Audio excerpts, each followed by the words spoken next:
Jamaah, oh jamaah. Alhamdulillah. Alhamdulillahirabbil alamin. Kembali lagi di Islam itu Indah, jamaah Islam itu Indah yang dirahmati Allah. Yang baru bergabung kita ingatkan lagi. Tema kita pagi hari ini adalah tips ketika sedang kesal sama suami. Wah ini Masya Allah. Nah sekarang kita lanjut, kita panggil lagi guru kita Ustadz Syam. Ustadz Syam mohon izin. Yes, siap. Nah ini banyak yang terjadi yang kadang-kadang orang-orang ini menganggap sepele permasalahan ini. Tentang apa Jadi tuh? kalau misalnya ada masalah dengan suami, dia ngadu sama orang tuanya. Wah, sebenarnya ini bukannya masalah keluarga sendiri, ini harusnya kita selesaikan sendiri aja. Jangan sampai kalau ada orang lain tahu, apalagi terutama mertua, nih mertuanya suami, terus diceritain tentang apa keburukan mantunya. Nanti besok udah akur lagi, mertuanya masih cemberut aja. Mau izin menjelaskannya, silakan Ustaz Syam. Bismillahirrahmanirrahim. Tabi guruku, Mas Fadli, Ustadz Maulana, Habib Uthman, serta guru-guru kami yang dimuliakan Allah Subhanahu wa taala. Al-Qur'an surah Al-Baqarah ayat 187. A'udzu billahi minasy syaithanir rajim. Allah. Uhilla lakum lailatas siyamir rafathu ila nisaikum. Hunna libasun lakum wa antum libasun lahum. علم الله أنكم كنتم تختانون أنفسكم فتاب عليكم وعفى عنكم فالآن باشروهن وابتغوا ما كتب الله لكم وكلوا واشربوا حتى يتبين لكم الخيط الأبيض من الخيط الأسود من الفجر ثم أتموا الصيام إلى الليل ولا تباشروهن وأنتم عاكفون في المساجد تلك حدود الله فلا تقربوها كذلك يبين الله آياته للناس لعلهم يتقون. Ayat yang berkaitan tentang puasa, bahwasanya seseorang dihalalkan kepada istrinya berhubungan bercampur pada malam harinya, puasa itu sendiri. Maka jangan jadikan momen Ramadan kita hanya menahan emosi di siang hari. Maka di malam hari itu pula kita melampiaskan daripada kasih sayang kita kepada pasangan kita dengan cara bercengkrama, berkomunikasi dengan baik, menyampaikan apa yang mesti disampaikan. Ketika di siang harinya ada orang yang mampu menahan emosinya, maka hendaklah itu berlanjut sampai ke malam harinya.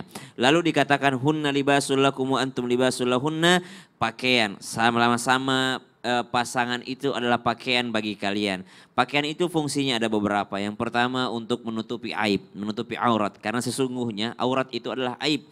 Aurat itu adalah kekurangan, pakaian itulah yang menutupinya. Maka ketika seorang suami punya kekurangan, seorang istri yang menutupi kekurangan tersebut. Seorang istri punya kekurangan, maka seorang suami yang menutupi kekurangan tersebut. Namun ada kalanya pakaian ini butuh dibawa ke tukang jahit.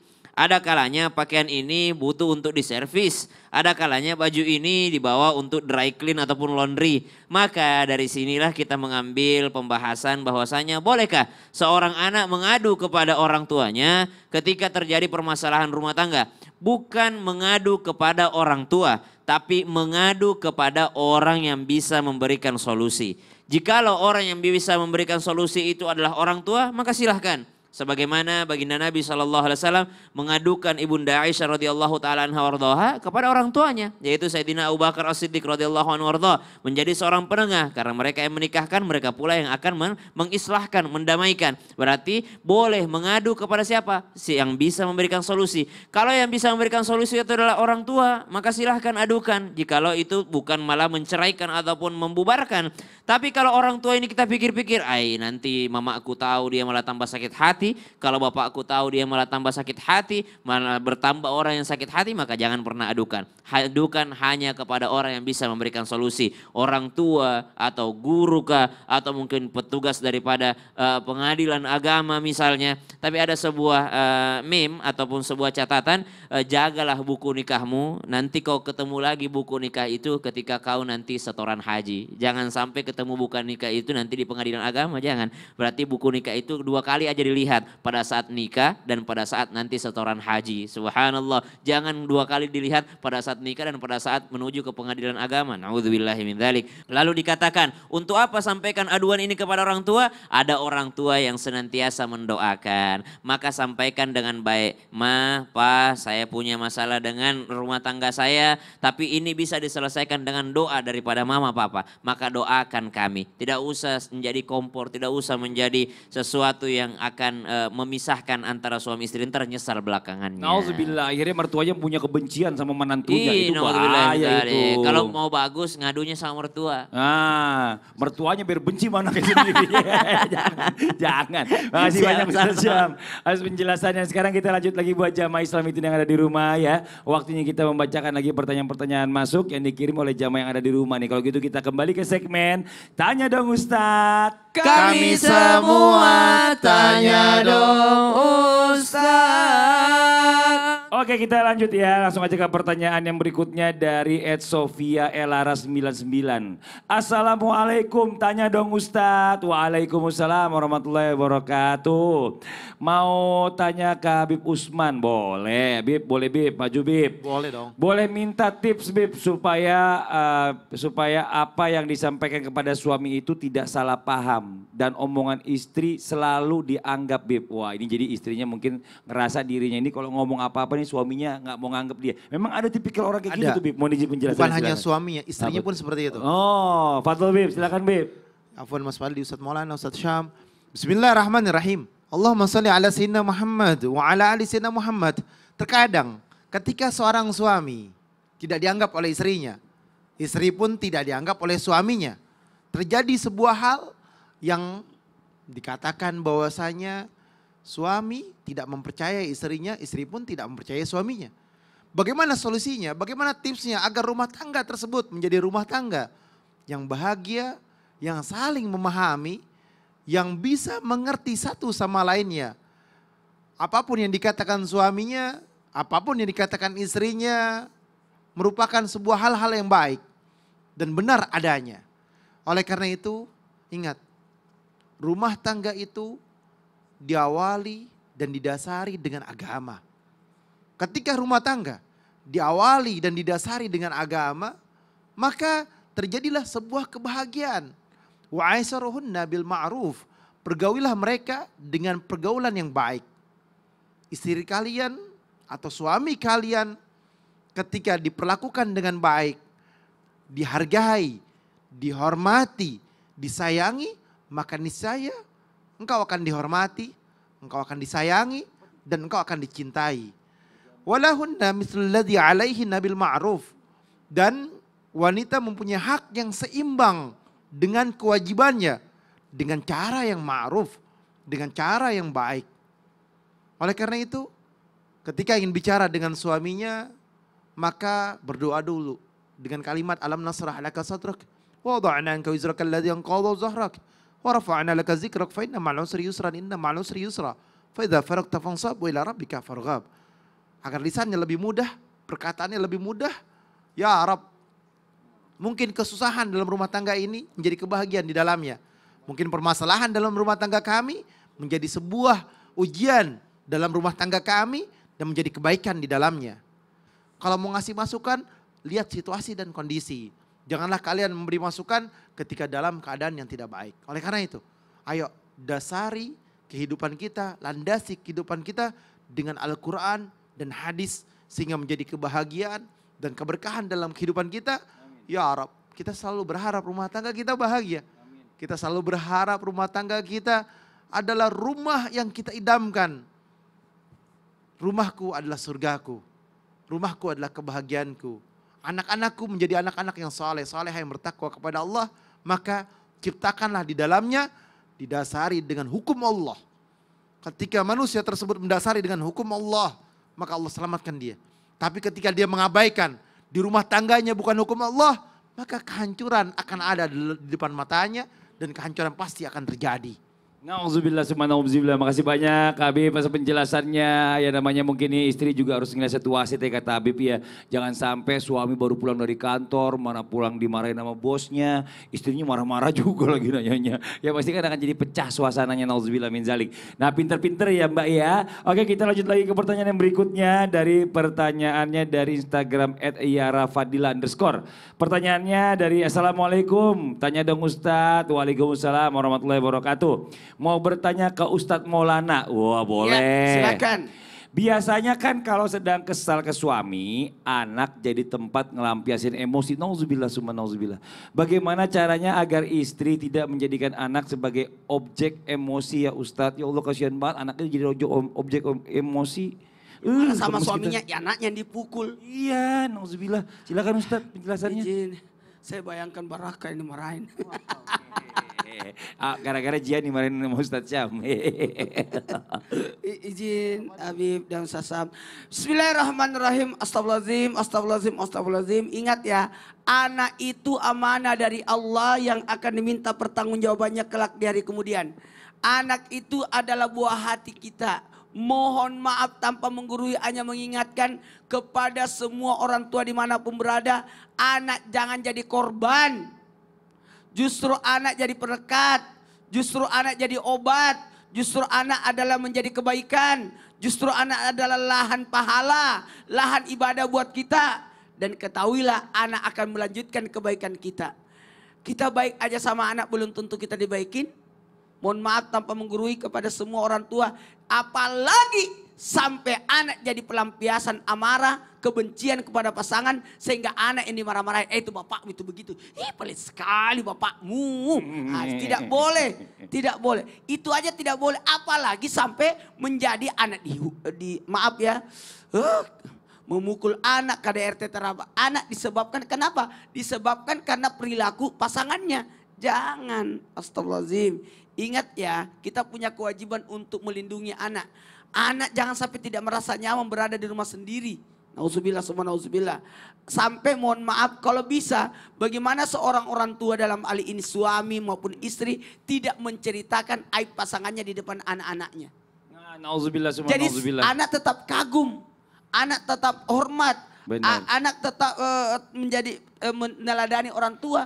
Tidak boleh. Senang ngerasa mungkin habis marahin anak malah menyesal gitu. Lihat anak lagi tidur, ya Allah tadi dipukul. Aduh astagfirullah, apalagi kalau dipukul. Nauzubillah, jangan ya Bu. Ya, makasih banyak Ustadz Maulana. Tongkatnya saya takut termukul saya lagi. Duduk dulu ayo. Makasih Ustadz. Jazakallah khairan kasiran ilmunya. Nah sekarang kita lanjut lagi. Kita panggil kembali guru kita Habib Usman. Bib, mohon izin Bib. Nah ini Bib ya, kadang-kadang kalau orang udah kesel banget sama suaminya. Mungkin seorang istri nih akan kehilangan atau nggak bisa mengontrol emosinya. Bahkan sampai main fisik kepada suaminya. Karena ada juga KDRT juga dilakukan justru dari istri kepada suaminya. Nah ini ya, nah nauzubillah min dzalik. Apakah salah jika seorang istri main fisik ketika suaminya sudah kelewatan atau saat marah atau bikin dia kesel? Mohon izin penjelasannya, fadhal. Ya, Afwan, Ustadz Maulana, Ustadz Syam, Mas Fadli. Bismillahirrahmanirrahim. Allahumma salli ala Sayyidina Muhammad wa ala ali Sayyidina Muhammad. Ingat, seorang istri memiliki surga. Di mana surganya? Surgamu ada di suamimu. Ini bulan Ramadan, ini bulan baik, ini bulan berkah, ini bulan rahmat, ini bulan ampunan ya Allah. Teringat orang tua zaman dahulu. Orang tua zaman dahulu itu ketika suaminya sakaratul maut, istrinya menghampiri suaminya, maafin saya, minta ikhlaskan saya, ridhoi saya, maafkan semua atas kesalahan saya. Itu kalimat yang diutarakan wanita-wanita zaman dahulu. Wanita zaman sekarang, suaminya sakaratul maut, sibuk menghitung hartanya. Sibuk dengan urusan yang lain. Hanya air mata yang dia teteskan. Atau hanya senyuman yang dia lihat. Atau bahkan summa na'udzubillah, dia bergembira dengan meninggalnya suaminya. Ingat. Hadisnya baginda Nabi Muhammad SAW menjelaskan, wanita mudah masuk dalam surganya Allah. sangat mudah masuk ke dalam surganya Allah Subhanahu wa taala cuman karena 3 hal. Yang pertama, yakni taat kepada Allah Subhanahu wa taala, salat 5 waktunya. Berpuasa di bulan Ramadan, ini bulan Ramadan. Dia qadha, dia ganti. Dan yang ketiga, taat kepada suaminya. Taat kepada suaminya ini yang disampaikan oleh Ustadz Maulana. Bahwasanya apa? Bahwasanya seandainya diperbolehkan sujud kepada manusia, niscaya seorang istri sujud terhadap suaminya. Tapi tidak dibenarkan dalam syariat. Sujud hanya kepada Allah Subhanahu wa taala. Dan Allah berfirman dalam Al-Qur'an, "Wallati takhafu nusuzahunna fa'izuhunna wahjuruhunna fil madaji' wadribuhunna." Wanita-wanita yang kamu khawatirkan nusus. Ini nusus maknanya. Yang kurang ajar kepada suaminya. Tidak berperilaku baik terhadap suaminya. Nasihatilah dengan cara yang ma'ruf. Suami wajib untuk menasihatinya. Pisahkan tempat tidurnya.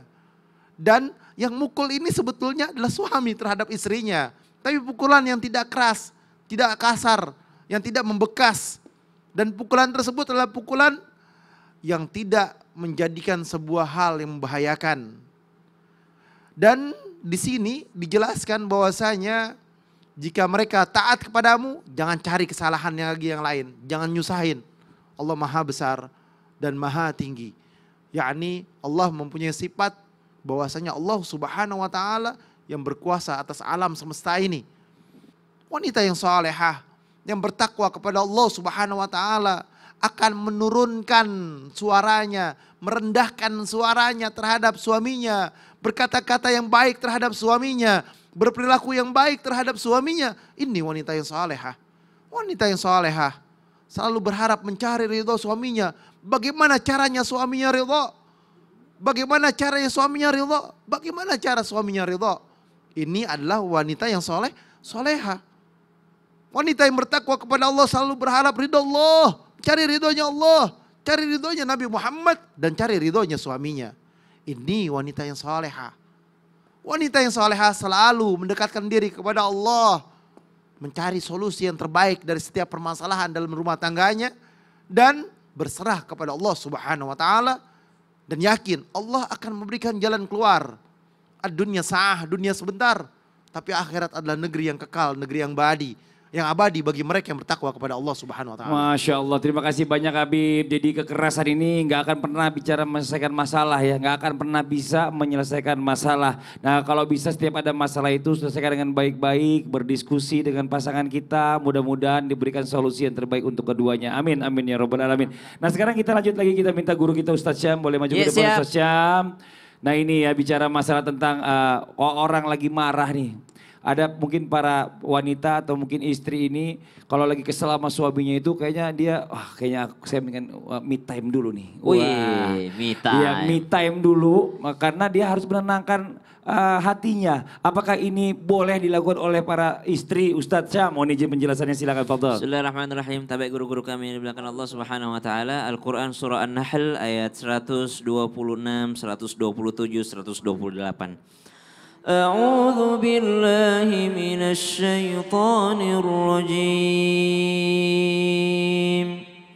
وإن عاقبتم فعاقبوا بمثل ما عوقبتم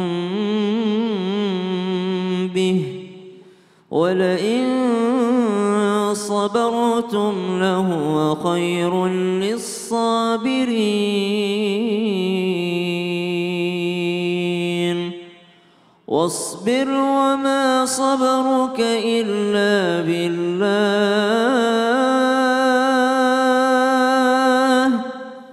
ولا تحزن عليهم ولا تك في ضيق مما يمكرون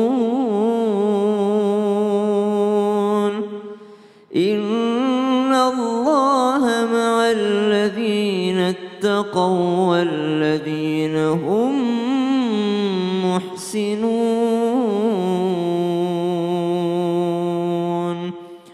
Allah Subhanahu wa taala senantiasa mengingatkan kita tentang kesabaran. Kesabaran itu bukan berarti tidak melakukan apa-apa. Kesabaran itu artinya senantiasa berusaha, berikhtiar dan tidak menyerah.